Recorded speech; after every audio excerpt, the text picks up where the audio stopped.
아멘. 좋은 아침입니다. 영어 속담에 Where there is a will, there is a way라는 말이 있습니다. 제 발음이 워낙 이상하니까 뭔 소린지 하나도 모르겠죠. 다시 읽어드리도록 하겠습니다.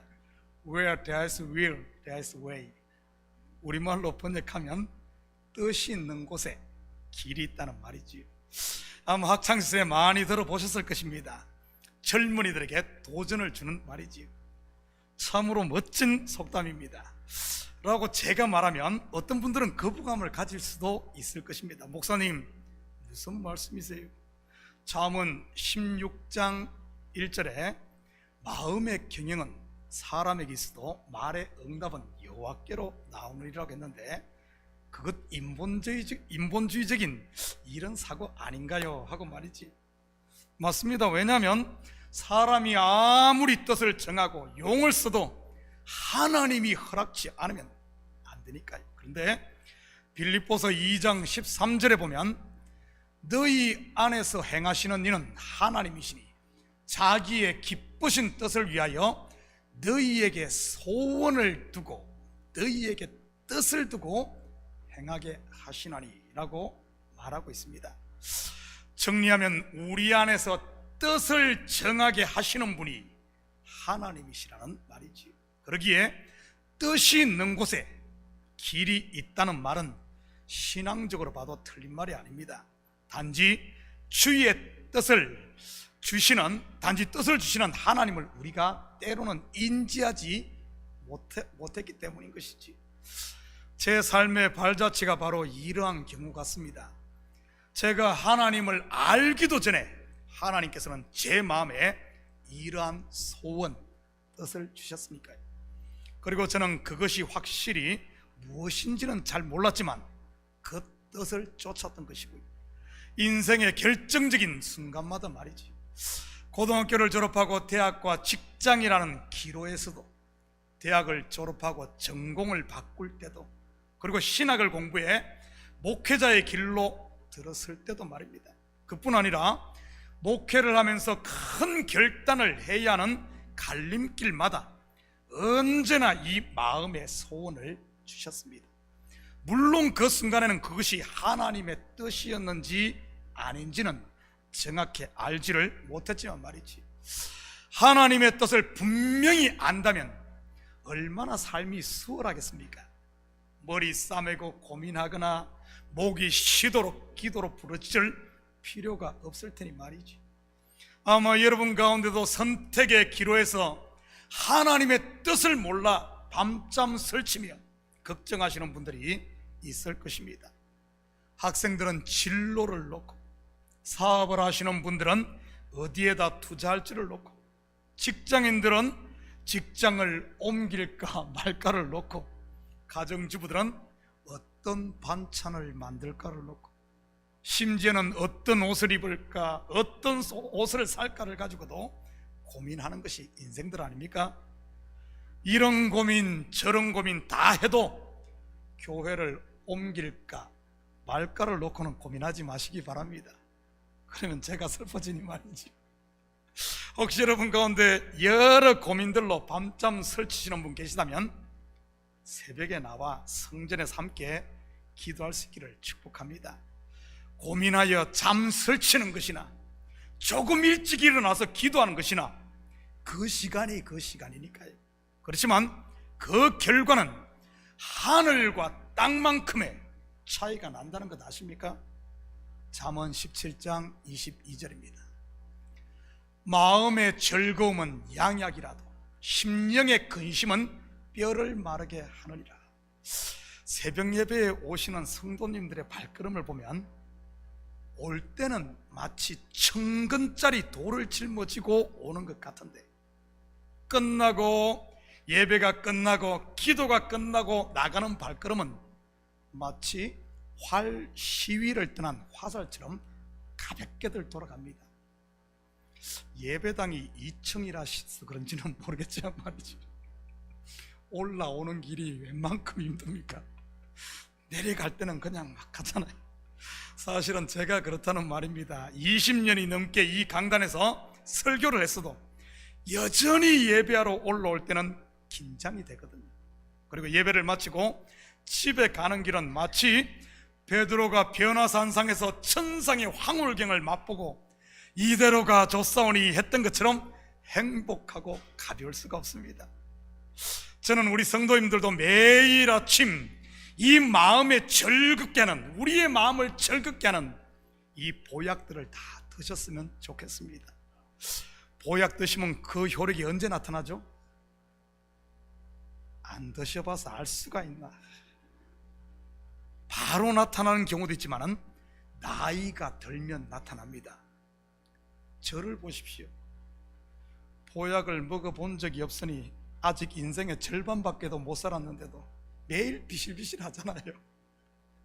우리 보약을 많이 드신, 특별히 기도의 보약을 많이 드시고 마음의 즐거움이 풍성한 우리 석진이 권사님, 황수산나 권사님, 그리고 나정희 권사님은 인생의 황혼인데도 여전히 청춘이지 않습니까? 산삼이나 웅담, 녹용 같은 보약이 아니라 기도의 보약을 많이 들어서 마시죠. 그 봐요, 얼마나 많이 드셨는지. 그렇다고 우리 나머지 권사님들 시험 들지 마시기 바랍니다. 저도 기도 많이 하는데 왜 내 이름은 빼냐고 하면서 말이지.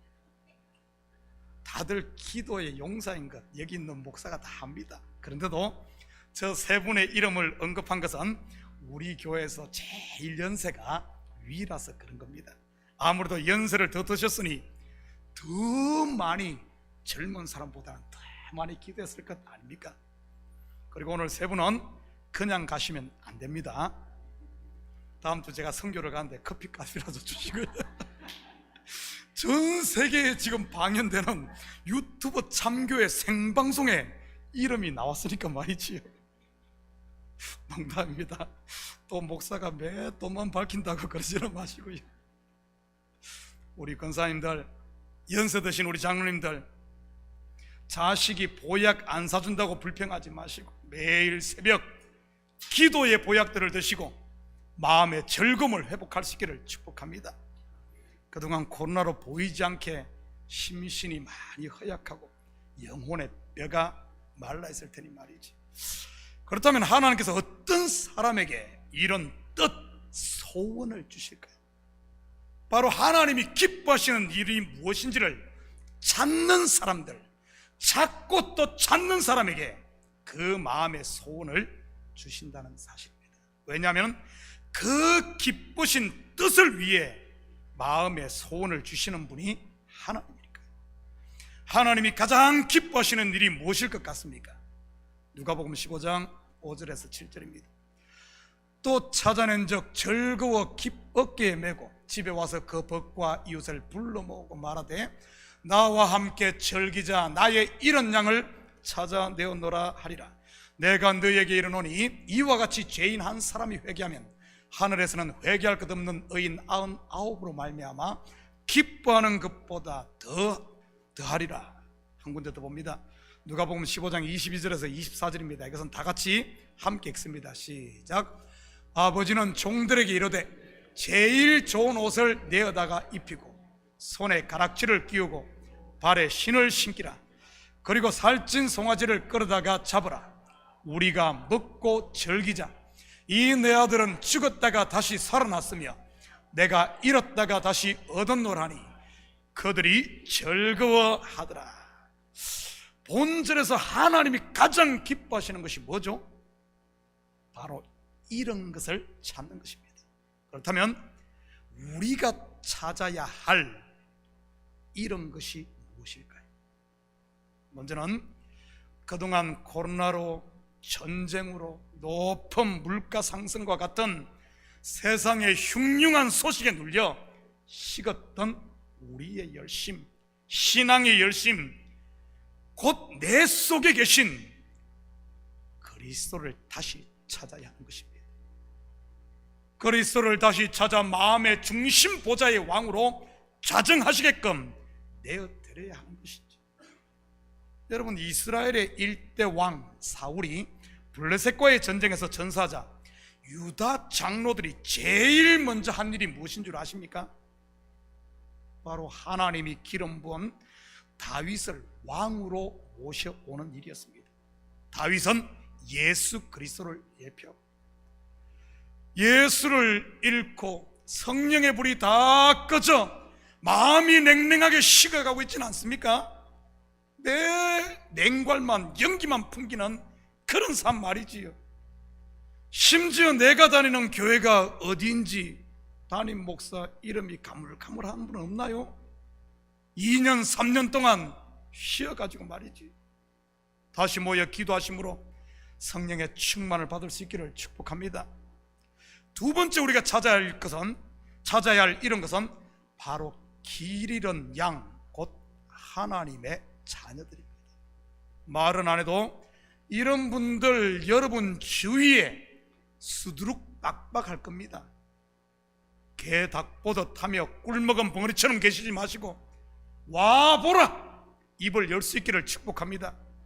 교회를 안 나온 지 2년 3년이 되신 분들은 분명 옆에서 누군가 건드려 주기를 간절히 바라고 있을 테니 말이지. 우리 속담에 울고 싶은 아이 뺨 때린다는 말이 있지 않습니까? 내가 좀 바보가 되더라도 울고 싶은 아이는 뺨을 때려야 하는 것입니다. 그래야 그 상황을 종료시킬 수 있는 것이니까요. 울고 싶을 때 실컷 울고 나면 그 자리에 뭐가 채워지는가요? 울고 싶을 때 실컷 울고 나면 그 자리에 기쁨이 채워집니다. 울고 싶어도 울지 못하고 계속 그러고 있으면 한평생을 애통으로 사는 것이지요. 때려줘야 됩니다. 울게끔. 그렇다고 공갈 협박은 하지 마시고요. 우리 교회 안 오면 지옥 가, 우리 교회 안 오면 사업이 망해, 내 말 안 들으면 자식에게 안 좋은 일이 생길 것이야. 이것은 전도가 아니라 언어폭력입니다. 언어폭력. 뭐 여러분한테 조폭입니까? 그런 거 하게요? 그러지 마시오. 이런 공갈 안 쳐도 준비된 사람은 슬쩍 건드려 주기만 해도 다시 교회 나오는 겁니다. 한번 볼까요? 열왕기하 5장 2절 3절입니다. 전에 아람 사람이 떼를 지어 나가서 이스라엘 땅에서 어린 소녀 하나를 사로잡으매 그가 나아만의 아내에게 수종들더니 그의 여주인에게 이르되 우리 주인이 사마리아에 계신 선지자 앞에 계셨으면 좋겠나이다. 그가 그 나병을 고치리이다. 포로로 잡혀온 어린 소녀의 이 작은 말 한마디에 대아람의 군대 장관 나아만이 어떻게 됩니까? 체면 염치불구하고 자기들이 점령한 이스라엘의 선지자 엘리사 앞에 가서 서는 것입니다. 물론 그의 나병이 치료함을 받고, 나만만이 이런 문둥병에 걸린 사람일까요? 아닙니다.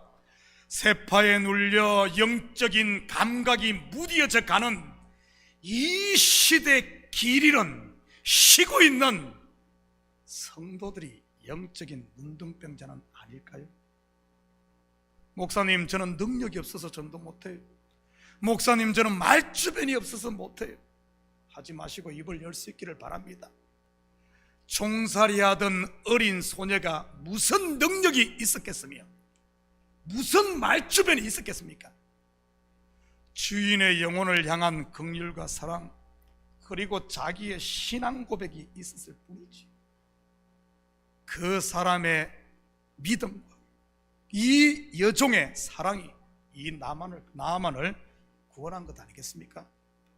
여기에 계신 우리 성도들의 눈을 보니 전부 그 사랑과 긍휼이 그리고 믿음이 분명 다 있습니다.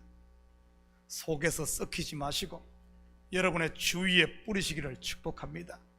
그래야 싹을 틔우고 자라 전도의 열매도 맺히고 생명의 열매도 맺히고 하나님이 기뻐하고 절구하니까. 그리고 세 번째는 선교입니다. 선교는 가는 것도 중요하지만 그것 못지않게 중요한 것이 함께 동참하는 것입니다. 왜냐하면 선교는 주로 다른 나라나 먼 곳으로 가는 것이기 때문에 생업을 가지고 있는 사람이 어떻게 다 갈 수 있겠습니까? 물론 단기 선교야 다녀올 수 있지만 말이지.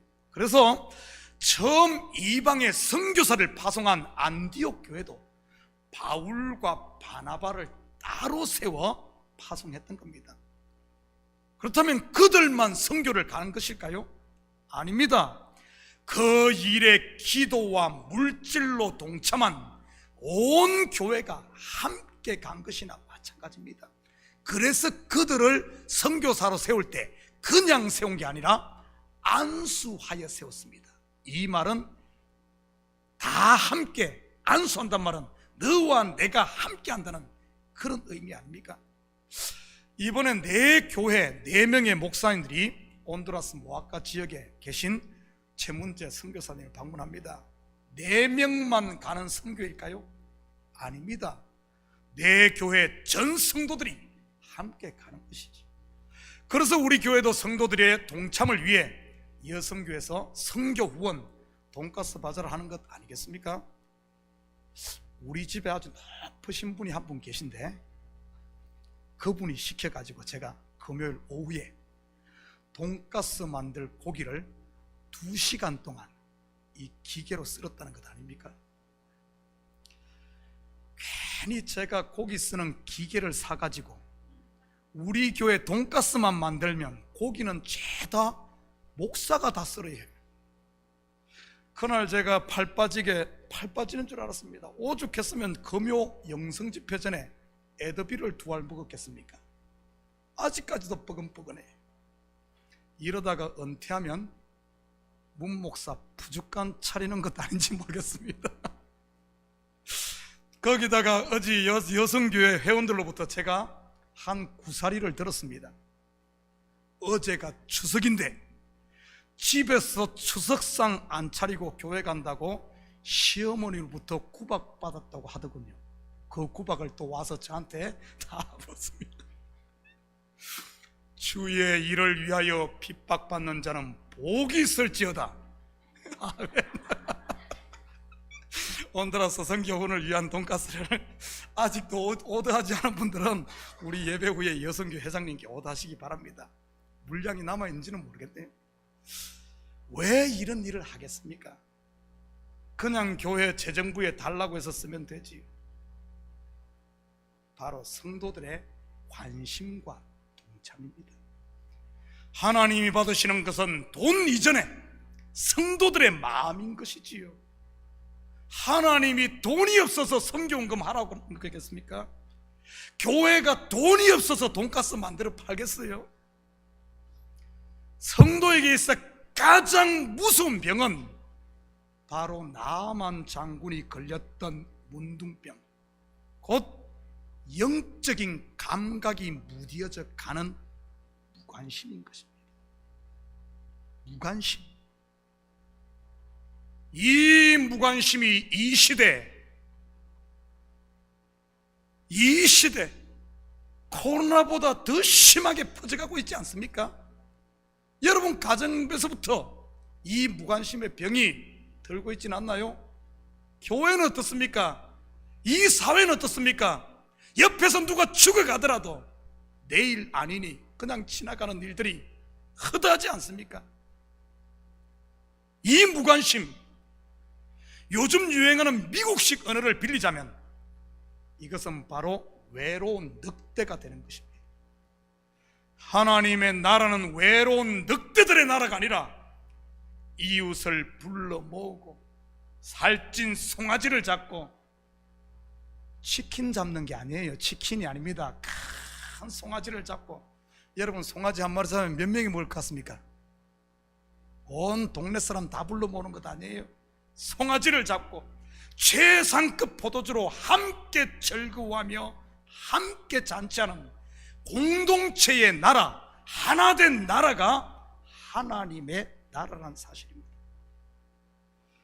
말이 나온 김에 우리 교회가 선교하는 온두라스 선교지에서 노트북이 꼭 필요하다고 하는데, 혹시 마음에 감동이 오시는 분들이 있으면 노트북 한 대 도네이션 해주시기 바랍니다.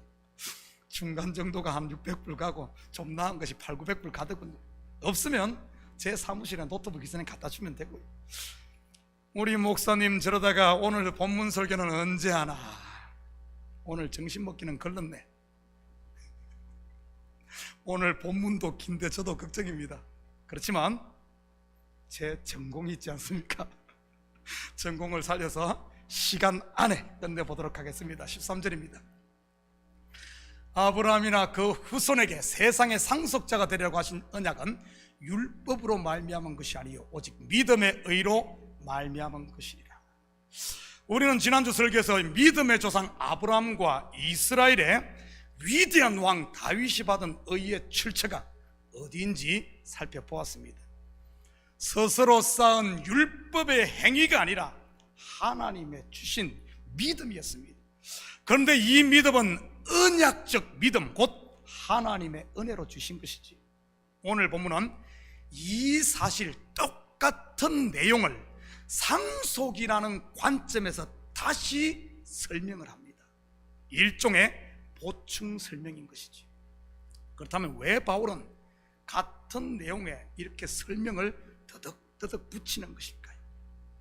앞으로 로마서 전체가 이 내용에 계속해서 보충 설명하는 내용입니다. 그 이유는 이 믿음으로 말미암는 구원, 곧 은혜가 쉬운 것 같지만 우리 인생들의 본성이 납득하기 굉장히 어렵다는 그런 뜻입니다. 왜냐하면 선악과를 따먹고 육체가 되어버린 인생에게서 나오는 모든 것은 바로 인과응보의 율법적 사고에 우리가 꽁꽁 묶여있기 때문인 것입니다. 백날 강대상에서 은혜를 설명을 해도 돌아서면 잊어버린다는 말이지요. 마치 해변에다가 모래성을 쌓듯이 말입니다. 아무리 공을 들여 성을 쌓아놔도 멋지게 쌓아도 파도 한번 치면 그냥 말짱 도루묵 아닙니까? 그러기에 성도는 이 말씀을, 평생에 듣던 말씀을 듣고 또 들어야 하는 것이지. 최한 장로님, 대답 좀 해요. 장로님, 앞으로 한 40년 후에 하나님이 부르시면 남아있는 집과, 집 굉장히 좋던데요? 집과 통장의 잔고와, 제가 통장은 검사를 안 해봐서 모르겠는데 통장의 잔고와 타고 다니는 차와 나머지 모든 재산을 누구에게 상속하시겠습니까? 앞으로 한 50년 후에는 옆에 계신 우리 권사님은 안 계실 거고 한 20까지 사실란가? 누구에게 상속하시겠습니까? 하나님 앞에 서약하고 변호사 앞에 공정하는 것은 아니니까 걱정하지 마시고 그냥 말씀해 주시기 바랍니다. 나중에 말 바꿔도 아무 상관이 없으니까. 누구에게 상속하시겠습니까? 솔직히요. 접니까? 아니죠. 누굽니까? 말을 못해. 누구예요? 자식이지. 최성님 안 그래요? 맞죠? 자식이죠, 자식. 아마 우리 최환 장로님은 빅터에게 70% 그리고 딸에게 30%. 그래도 혼나겠죠. 요즘에는 보니까 뭐 아들 딸 없이 그냥 50대 50% 주는. 그렇다면 자식이 내 모든 재산을 상속할 만한 그런 업적과 행위를 해서 상속할 겁니까?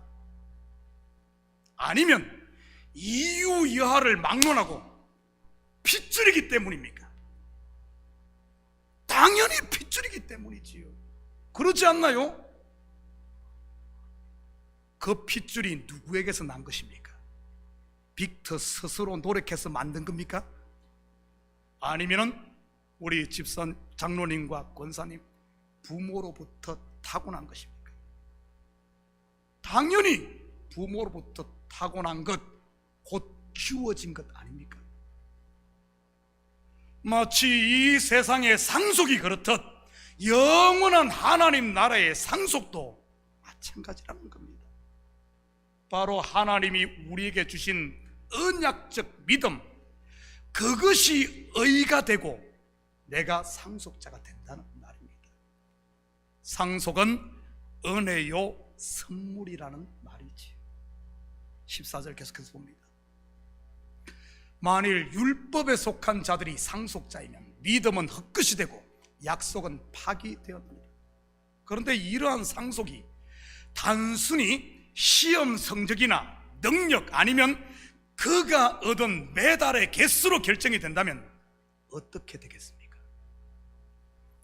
2022년 기준 세계에서 가장 큰 부자는 1위가 전기자동차를 생산하는 테슬라의 CEO 일론 머스크입니다.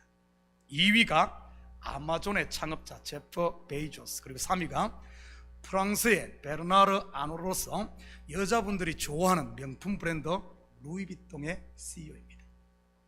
예를 들어 마치 대학 수능 시험을 보듯이 점수에 따라 이들의 재산을 상속해 준다면 어떻게 될까요? 아니면 올림픽에서 금메달, 은메달, 동메달을 따듯이 한다면 말이지. 그래서 올 100점을 만다든지 금메달을 목에 걸면 일론 머스크의 재산을, 99점이나 은메달을 따면 제프 베이조스의 재산을, 그리고 98점이나 동메달을 따면 베르나르 아노르의 재산을 상속받는다면 말이지. 물론 그런 일이야 죽었다 깨어나도 없겠지만 말입니다. 만약 그런다면 그 상속을 받은 공은 누구에게 있는 것일까요? 상속을 해주는 이에게 있습니까? 아니면은 성적을 따고 실력을 발휘해 메달을 따고 업적을 쟁취해서 탁월해서 그 상속을 받은 그 사람에게 있는 것이겠습니까? 만약에 능력이나 업적에 따라 상속이 되어진다면, 내 행위에 따라 업적이 이 상속이 된다면 그 점수를 얻고 메달을 딴 상속받은 그 사람에게 모든 공이 있는 것이지요. 그리고 평생 그 많은 재산을 모아 상속을 해준 그 사람은 아무것도 아닌 게 돼버립니다. 그렇지 않습니까? 이것을 지금 바울은 율법에 속한 자들이 내 의, 내 열심으로 상속자가 된다면 믿음은 헛것이 되고 약속은 파기되었다고 말합니다. 다시 말해, 자기가 쌓은 율법의 의로 천국에 들어가겠다는 사람은 하나님을, 천국을 우리에게 주신 하나님을 나띵으로 만들어 버린다는 그 말입니다. 그런데 지금 이 시대 안타깝게도 교인들의 대부분이 70%, 80%의 성도들이 전부 이런 사고를 가지고 있어. 내가 무엇을 하면은, 얼마만큼 하면은 천국을 얻고, 그런 식으로. 그러니까 하나님을 끊임없이 높여야 할 피조물이 하나님을 먼지로, 아담으로, 나띵으로 만들고 있다는 사실입니다. 이거 제대로 해. 이 일이 그만큼 중요하기 때문에 사도 바울이 끊임없이 했던 말 또 하고 또 하고 또 하고 하는 거예요. 성경 66권이 전부 이 소리 하는 겁니다. 그러니 상속은커녕, 여러분 보십시오. 선악과를 따먹은 아담과 하와가 그랬고, 바벨탑은 쌓았던 무리들이 그랬던 것 아닙니까? 자기들의 힘으로 하늘에 도달해서 하늘의 상속권을 쟁취하자.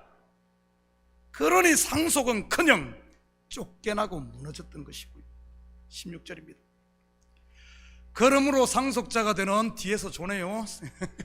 그러므로 상속자가 되는 그것이 은혜에 속하기 위하여 믿음으로 되나니 이는 그 약속을 그 모든 후손에게 굳게 하려 하심이라. 율법에 속한 자에게 뿐만 아니라 아브라함의 믿음에 속한 자에게도 그러하니 아브라함은 우리 모든 사람의 조상이라. 하나님께서 성도에게 하나님의 나라를 상속하는 것은 단순히 너 잘 먹고 잘 사는 게 목적이 아니라는 사실입니다. 다름 아닌 영생을 주기 위함인 것이지. 제가 지난 설교에서 말씀드렸습니다. 영생이 무엇이라고 했습니까? 죽지 않고 반지의 제왕에 나오는 골룸처럼 머리카락 다 빠질 때까지 사는 겁니까? 천년 만년 걸으면서 말이지요. 그게 영생이에요. 요한복음 17장 3절입니다. 영생은 곧 유일하신 참 하나님과 그가 보내신 자 예수 그리스도를 아는 것이. 이 말은 하나님도 알고 예수 그리스도도 알라는 그런 말이, 단순한 그런 말이 아닙니다. 아들을 보내 십자가에 내어주기까지 나를 사랑하시는 그 하늘 아버지의 마음, 아버지의 마음을 알아야 된다는 말입니다. 그 아버지의 마음을 만날 때 잔치가 시작되고, 그 하늘 아버지의 사랑을 만날 때 모든 눈물이 씻겨지고, 그 사랑을 만날 때 우리의 모든 짐들이 벗겨지는 것이죠. 한마디로 두 손 두 발 다 벗고 잠을 잘 수 있는 겁니다. 참된 평강과 안식 말이죠. 저와 여러분에게 이것을 주기 위해 율법의 행위가 아닌 믿음으로 상속이 이루어지는 겁니다. 바로 은혜로 주어지는 것이지. 이처럼 믿음으로 말미암아 난 의인은 알면 알수록 하나님을 점점 더 그 사랑을 알아 영생을 누리지만, 율법의 행위에서 난 의인은 자기에게 눈이 열리기 때문에 욕망의 늪에 빠짐으로 밑바닥 없는 구덩이로 영원히 떨어지는 겁니다. 그것을 일명 지옥이라고 말하는 것. 율법의 행위로 여러분의 의로 천국에 도달하려고 하면 할수록 열을 지키면 100개가 보이고, 100을 지키면 1000이 보이고, 1000이 지키면 만이 보이고, 지켜도 끊임없이 이 속에서 솟아나는 잔디를 깎아도 다시 일어나듯이, 그렇게 되면서 결국에는 그 속에서 매여서 죽는다는 말입니다. 여러분의 길은 어디로 향하고 있습니까? 신앙생활을 하면 할수록 나를 사랑하시는 하늘 아버지의 마음이 더 절실하게 느껴지십니까? 아니면 아버지 앞에 서면 혼날까 안절부절 못하는 초라한 내 모습만 보입니까? 신앙의 나이가 들수록 영혼이 자유롭습니까? 아니면 신앙의 나이가 들수록 더 외로이 홀로 고립됩니까? 혹시 내 현재의 모습이 전자가 아닌 후자의 모습이라면 지금이 바로 결단할 때요, 돌아설 때입니다. 율법의 의를 붙들고 있던, 내 의를 붙들고 있던 이 손을 펼 때 말이지, 야곱이 아닌 이제는 이스라엘로 살 때요, 사울이 아닌 바울로 살 때 말입니다. 사랑하는 성도 여러분, 이 한 주도 비록 세상이 흉흉하고 여러 문제의 산이 앞을 가로막고 있다 할지라도 낙심하거나 기죽지 마시고, 나를 향한 하늘 아버지의 마음을 아는 일에 좀 열심을 내므로 그분의 사랑을 더 깊이 하라. 하나님 나라의 상속자 아들로 좀 당당하게 가슴을 펴고 한숨 대신 휘파람을 불며 하나님이 우리에게 주신 이 영생을 누리며 사는 이런 복된 한 주 되기를 주님의 이름으로 축복합니다. 같이 기도하십시다. 사랑의 아버지 하나님, 참으로 감사를 드립니다. 맞습니다. 우리가 상속자 된 것은 나에게서 난 것이 아니라 바로 예수 그리스도의 피 공로로 말미암아 하나님의 아버지는 은혜로 되어진 것을 다시 한 번 더 확인합니다. 무엇을 두려워하겠습니까? 왜 놀라겠습니까? 아버지는 코로나, 아버지는 어떤 것이 우리 앞을 가로막는다 할지라도 두려워하거나 놀라지 말고 알자 여호와를 알자, 힘써 여호와를 알아 하나님의 그 사랑 안에서 자유함을 누리고 아버지는 이제는 영생을 맛보며 사는 우리 성도들 다 되게 도와주시옵소서. 감사드리며 예수님의 이름으로 기도드립니다. 아멘.